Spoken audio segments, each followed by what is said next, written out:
The city of San Diego reportedly issued 12,000 tickets to drivers parked within 20 feet of an intersection as part of the city's enforcement of the new daylighting law, even though the vast majority of those curbs were not painted red.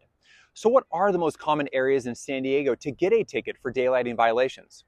Well, new data shows that the city is actively issuing tickets in University Heights, Normal Heights, and City Heights, with growing enforcement in Ocean Beach and La Jolla.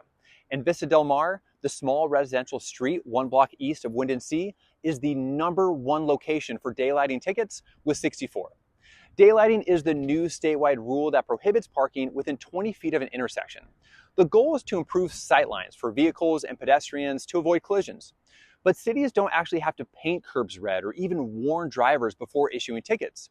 And so far, San Diego has pulled in $1.3 million from unsuspecting drivers, which is on pace for 3 times more than what the city was budgeting for.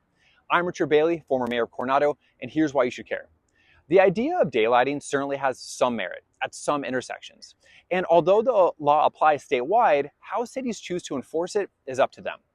For example, the cities of San Francisco and even here in Coronado only enforce the daylighting law at curbs painted red.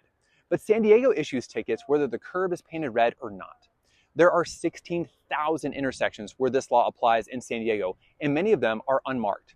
By being quick to ticket and slow to paint, it looks like the city cares more about revenue to close the $250 million deficit than it does about pedestrian safety. One community group even volunteered to chalk curbs to help inform drivers.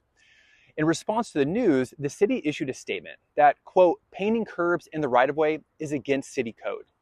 Well, if the city is going to prohibit community groups from informing us of where this law applies, perhaps the city should do it themselves. For more policy-oriented conversations, follow along.